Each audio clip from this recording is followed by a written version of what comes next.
Okay. Alright. What's good, everybody? You're watching Know This. We're coming to you from Chicago. We're in Juggernaut, and I'm being joined by Naledge of Kidz in the Hall. Thanks so much for being here. No problem. I'm glad, so we can talk about the new album that you have coming out on November 22nd. 22nd, man. We finally got a date, and I'm happy about it. Yeah, it's an occasion. It's always, I mean, every day is an occasion, and that's kind of the vantage point we're coming from with this album. We recorded it in Los Angeles. And both me and Double O, we live in separate places. So me being from Chicago, him being from New York, we live in different places, and we decided to kind of make this album an experience where, you know, we came together instead of just shooting songs back and forth, or maybe me going for a weekend and him coming for a weekend. We just said, hey, we're gonna rent a house. Rented a house in LA, and LA's a good time. LA's fun, and so I guess the energy of being out there, just, we said, hey, it's an occasion, and so we're like, that's the album.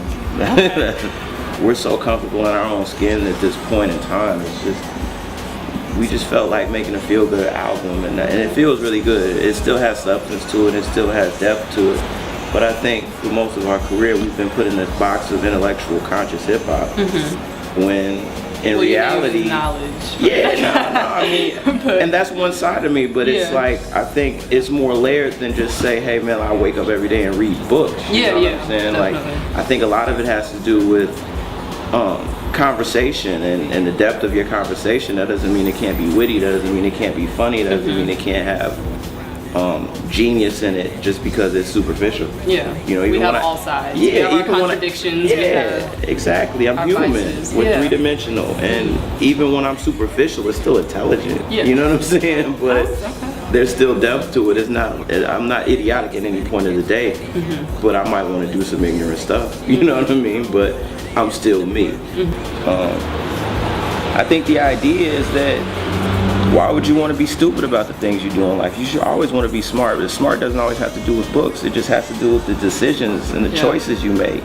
You know, and that choice could be from how you want to wear your hair to putting on this track jacket to, you know, not cutting your hair a certain way. You know, brushing your teeth, that's a smart decision.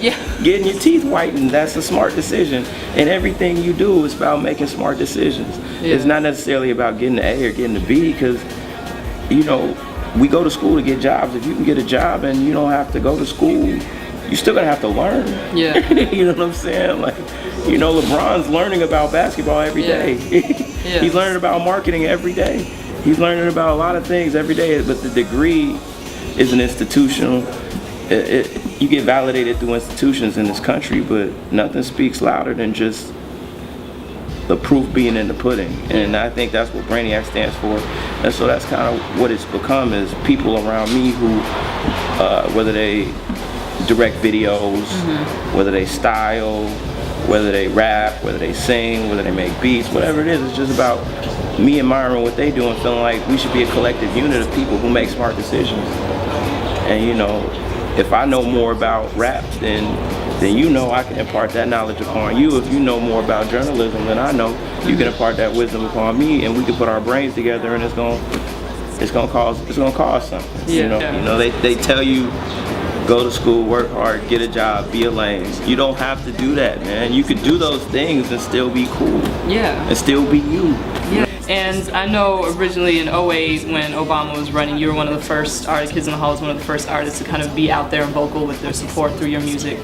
What do you think about kind of the status of his presidency right now, and just everything that's going on with politics? I mean, just kind of the mess with Washington, and just where you see young folks having a role. When we first decided, well, when I say I first decided to support Barack Obama, I don't think Double O was even with it. I don't even think my managers were really with it. They were just kind of like, why?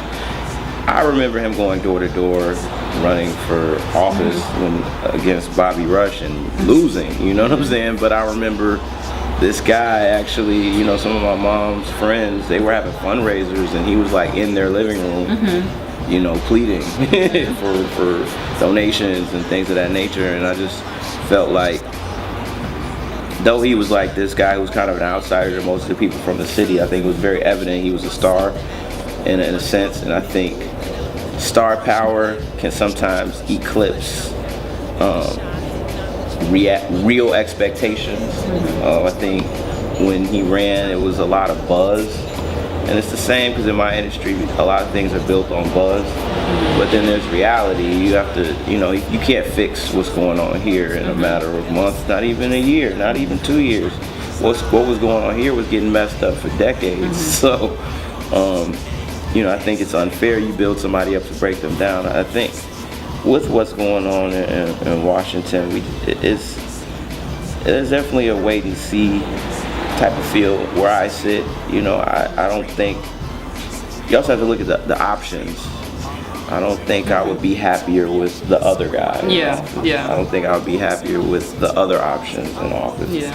So it just shows that we would probably need to start paying attention more. Exactly. And buffering it. And there's always been a disconnect, I feel, with politicians and the constituency or whatever, because for years we just get used to them being fake, and we get used to them making these promises. But I think at the very heart of it is we believed in Bill Clinton because we felt like at the very core of it, he at least is giving a thought to my neighborhood. He's at least careful enough to come through Cabrini Green and see what's going on, and at least have that in mind when making decisions. And Barack, I know he knows what's going on. I saw him walking around my neighborhood. He was getting his hair cut at my barbershop. I saw him in Walgreens when I was I saw his children going to schools that my friends went to, and things of that nature. So I trusted him wholeheartedly with where things were going, and not only that, I felt like he was prepared and ready for the step. And it was gonna be bumps in the road. I think we always knew that, but during the campaign trail, they're not gonna tell you that. Yeah. You know what I mean? So thanks so much for taking the time to sit down with us. No problem, I've enjoyed it. Yes, and remember the album comes out November 22nd, Occasion. Yes. Kids in the Hall. Check them out. And if you didn't know about them, now you know. Yes.